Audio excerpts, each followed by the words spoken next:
turn left.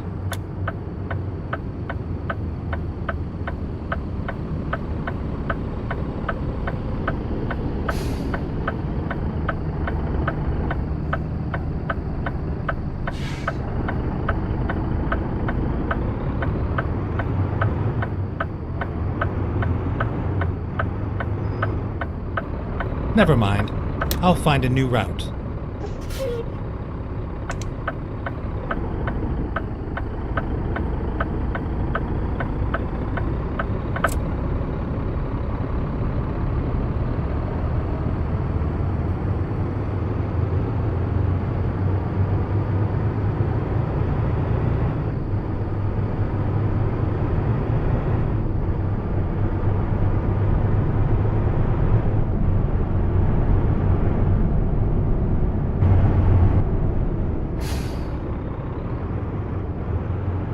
Go straight.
Go straight.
Go straight.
Go straight.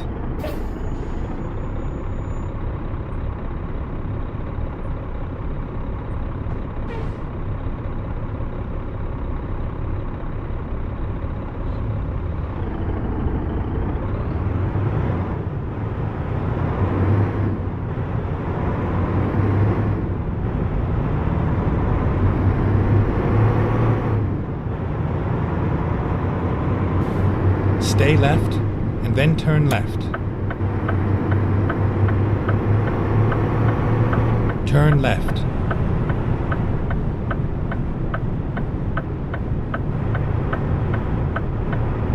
Stay right, and then turn right. Turn right.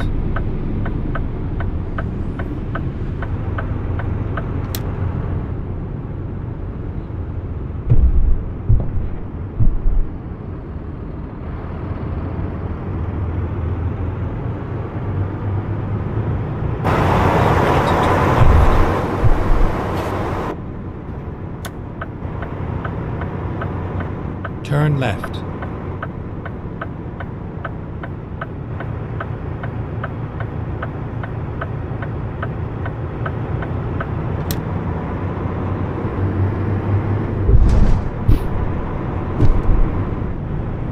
Get ready to turn left. Turn left.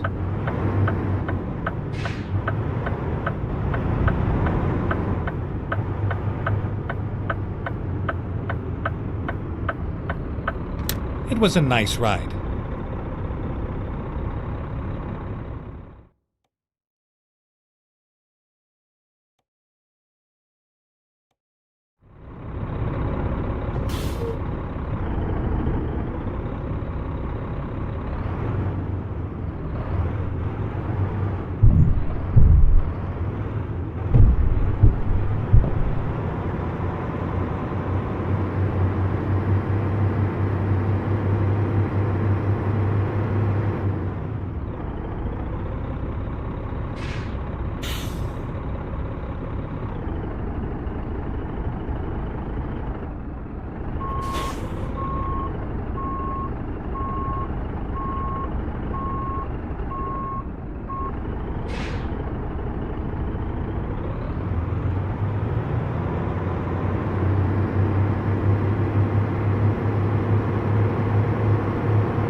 Time to hit the road.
Get ready to turn right.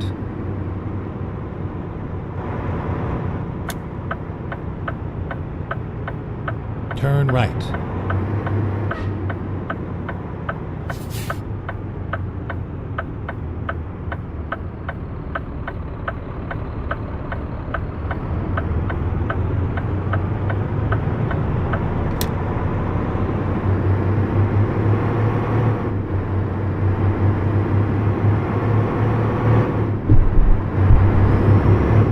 Get ready to turn right.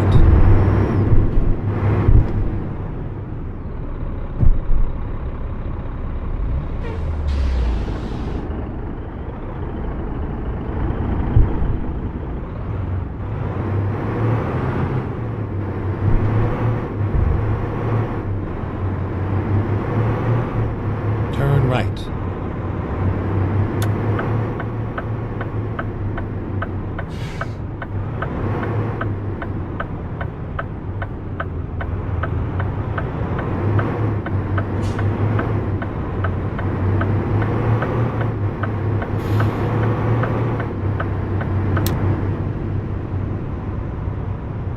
Go straight.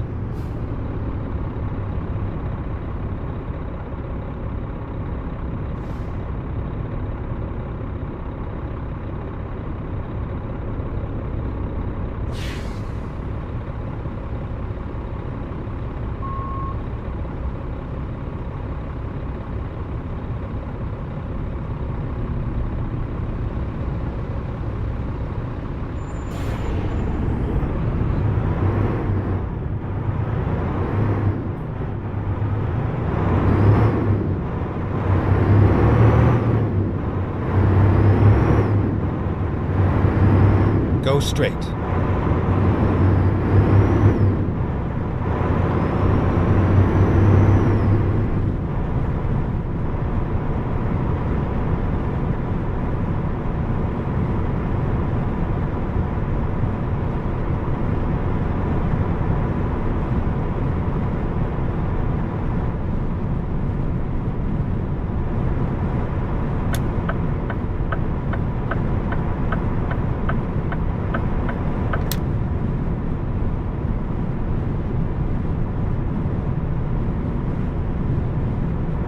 Stay left, and then turn left.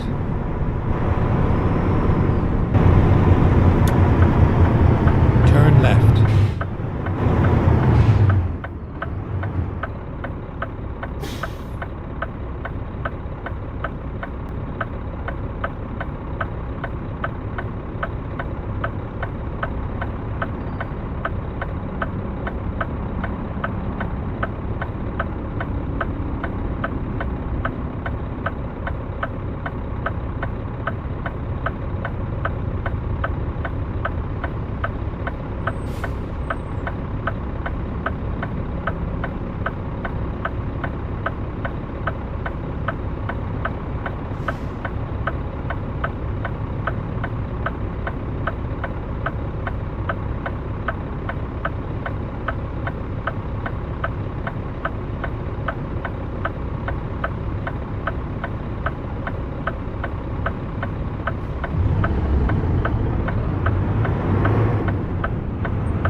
Stay left.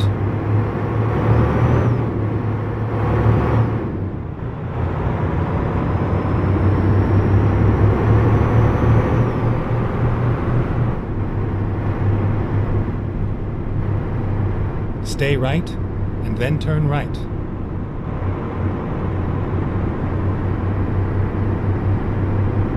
Turn right.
exit left.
The problem used to be industrial, harmful emissions from factories and furnaces. It took legislation to clear the air, but now, after years of progress, a new report says air pollution levels are hitting heights not seen in decades.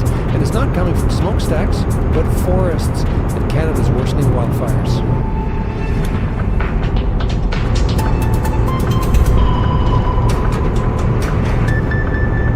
They may be wearing helmets, knee pads, and other protective equipment, but a federal commission says Canadian athletes are still vulnerable to abuse and maltreatment, no matter their age or ability. Now there are dozens of new recommendations to ensure their safety and changing the structure and culture of sport across the country. Sarah Levitt has more. The Canadian sports system is in crisis. Lise Maisonneuve didn't hold back describing the state of sport in Canada. The head of the Future of Sport Commission reported widespread abuse and maltreatment of athletes and too much focus on Stay elite right. levels. These Then exit deeply right. ingrained issues give rise to conflicts of interest, favoritism, a win-at-all-costs thinking, and a pervasive fear of losing funding across the system. Together, Exit right. they fuel a long-standing culture of silence in sport. The report also highlighted a lack of leadership and inconsistent complaint mechanisms from one sporting organization to another straight. and within different levels.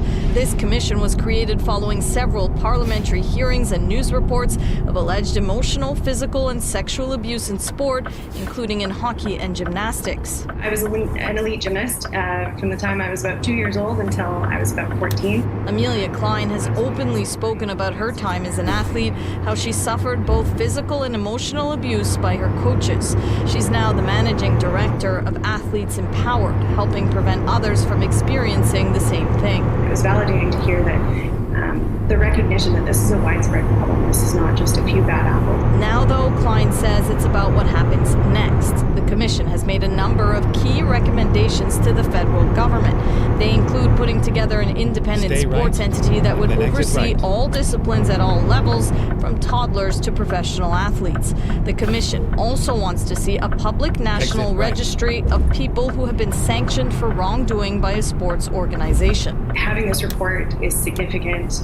Having the public awareness around these issues does help to provide the pressure that government is going to need to actually implement these recommendations. Laura Robinson is a former athlete and now an investigative sports journalist. She's pleased to see the report go after all levels of sport officials. It was the leadership in sport that shoved very serious allegations of abuse and maltreatment under the rug. Adam Van Couverden, the federal Secretary of State for Sport, a winning Olympian himself, says he's committed to strengthening the safety and integrity of Canadian sports. He says he'll analyze the findings and recommendations and awaits the Commission's final report, set to be published in early 2026. Sarah Levitt, CBC News, Montreal. There are air quality warnings tonight for parts of Nova Scotia as the Long Lake fire continues to burn. It comes as Canadians get another type of warning, this one from scientists, and a new report that suggests worsening wildfires are reversing decades of progress on air pollution in Canada. Jennifer Yoon has that story. Air pollution straight. is like the zombie that we thought we had killed, but it's coming back to life. Michael Greenstone studies air pollution at the University of Chicago and co-authored the new study.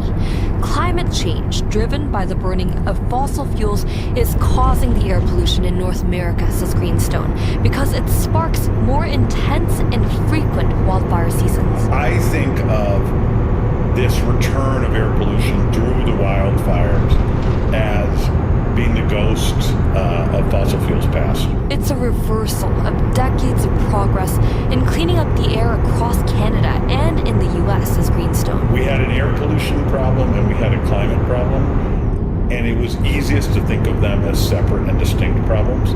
And I think what's being revealed is that they're much more closely intertwined. The study looked at air quality across the world. In North America, it focused on the impact of the 2023 wildfire season in Canada, when the wildfire smoke blanketed major cities. More than half of the Canadian population was exposed to air polluted beyond national standards.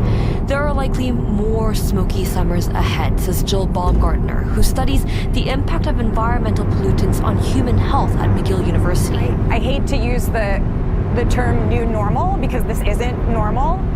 This is really high levels of pollution that are unsafe, but it is something that's becoming more common. The health impact of that smoke can shorten life expectancy by 2 years, say study authors.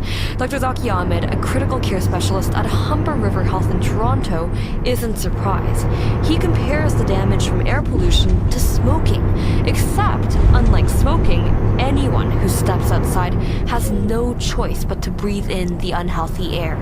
The damage that happens to the lung and the stress that it puts on our bodies in terms of the cardiovascular system is quite significant. Governments can and should clean up the air by fighting climate change, say researchers, by urgently phasing down the use of fossil fuels and lowering emissions. But individuals should also take action to protect themselves, says Dr. Chris Carlston, a respirologist at the University of British Columbia. we hope and we should demand, but we can't wait for governments to deal with this problem and let people just suffer these diseases. Carlston says air filters can help. Experts also recommend you check the air quality before going outside, and do it frequently during wildfire season because air pollution levels can change from morning to afternoon. Jennifer Yoon, CBC News, Toronto.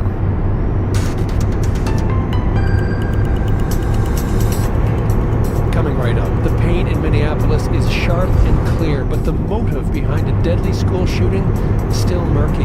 And outrage in Ukraine and across Europe as a Russian missile attack on Kyiv kills at least 21 people. Later, we'll have this story. A trade policy that helped businesses in this country grow their customer base south of the border is coming to an end. It hits mom and pop shops disproportionately, and many of them who have relied on these low-value shipments to the United States as part of their bread and butter for survival are being hit by this and possibly may have to go out of business because of this. The dying days of the de minimis exemption and the small businesses looking for new life in Canadian markets. I'm Paula Duhacek in Toronto, and I'll have that story coming up on Your World Tonight. Go straight. Police investigating the suspect in yesterday's Minneapolis school shooting say she had a dark obsession with killing children and a fascination with mass shooters. The new details coming as we also learn about the young victims, what students went through, and the heroic efforts made to save themselves and each other. Ashley Burke reports. A Minneapolis church shut down, guarded by police. Mourners starting to fill up the lawn with flowers and signing two crosses for the two students killed. This mass shooting unfolding during the first week back to school. Right when I heard the shots, I knew something was off. A lot of my classmates thought it was confetti and fireworks. Student Javen Willis recalls dropping down, hiding under the church pew, and telling his friends to get down too, then praying. I knew that I had to try to keep as many people around me as I could safe. At a church vigil this afternoon, more stories of kids saving kids. They put their lives on the line to help the little ones. One EMS chief, Martin Shearer, says the injuries say it all. We had one kid that covered up another kid and took a shotgun blast to his back. As Minneapolis mourns, local police chief Brian O'Hara says what they've found is all too common in America. This is an individual that harbored a whole lot of hate towards many people and many groups of people, and clearly intended to commit an act of violence with as much carnage and trauma as possible for the purpose of their own personal notoriety. 23-year-old Robin Westman died of a self-inflicted gunshot wound. O'Hara says Westman was a parishioner at the church and former student of the school whose mother worked for the parish, but her motive still unknown. We're trying to see if there was some sort of triggering event that may have caused him to commit this act. Westman was a transgender woman. Police say the attacker shot through the church window but couldn't get inside because the doors were locked in case of an incident like this. All three guns used purchased legally in the state, leading to growing calls for a ban on assault-style weapons in the U.S. Professor Megan Walsh is a director of the Gun Violence Prevention Law Clinic at the University of Minnesota. Those are weapons that do not deserve to be in our communities, and we do not deserve our children to be paying the price of allowing that. U.S. Vice President J.D. Vance says there's a time and place for politics, and this isn't it. But pointed to a letter the First Lady released today, emphasizing the need to identify potential school shooters early and intervene. I think it's time for us to start asking some very hard questions about the root causes of this violence. And I'm going to be part of that, and the First Lady and the President are going to be part of that. He's asking Americans to pray for the victims still recovering, but some mornings say that's not enough. Ashley Burke, CBC News, Washington. Germany, France, and the UK are reimposing sanctions on Iran. The nations are giving Tehran 30 days to renew nuclear talks or face punishment. The mechanism known as a snapback is part of the 2015 nuclear deal. It restores UN penalties suspended under the agreement, such as the freezing of Iranian foreign assets. Tehran calls today's move by the Europeans illegal. In Ukraine's capital, a toddler among the more than 20 casualties in Russian airstrikes on Kyiv overnight, involving nearly 600 drones and more than 30 missiles. A deadly attack on civilians that's being condemned internationally, coming just weeks after the leaders of Russia and the United States vowed to find a way to end the war. Brian Stewart has the latest. An excavator works to clear heavy pieces of concrete as emergency workers pick through piles of bricks that came down when a Russian missile slammed into an apartment building in Kyiv. A large section of the 5-story building collapsed. Ihor Fihovich lives on the 5th floor and told CBC that he wasn't at home at the time, but believed his wife was, and he hasn't been able to reach her. Let's hope that maybe she's still alive there, he said, as he sat on the curb watching rescuers. Nearby stands Andrei Luti with a bandage over a gash on his eyebrow. If we get 1 minute later to the underground, we will already dead. He lives on the 1st floor with his mother. After hearing explosions nearby, they raced down to a basement shelter. After the missile hit the building, he said the shelter filled with smoke, so those inside ran out on the street. The people who was first, I guess they get injured. As I was last one, I just get a very big ache in my ears and just hear nothing for some time. The building was just one of the sites struck across the capital in the overnight attack. In an area near the city center, missiles and drones damaged several buildings. EU Commission President Ursula von der Leyen. And this is another grim reminder of what is at stake. It shows that the Kremlin will stop at nothing to terrorize Ukraine, blindly killing civilians, men, women, and children, and even targeting the European Union. Russia said its missiles and drones were launched at military factories and air bases, but the condemnation was widespread. The UK summoned the Russian ambassador. Prime Minister Mark Carney, who visited Kyiv on Sunday, said Russia's president was murdering when he should be talking. Well, it's not about if I agree. White House spokesperson Caroline Leavitt said U.S. President Donald Trump isn't happy, but also not surprised. These are two countries that have been at war for a very long time. Russia launched this attack on Kyiv, and likewise, Ukraine recently dealt a blow to Russia's oil refineries. They have taken Trump has previously said that he's considering tougher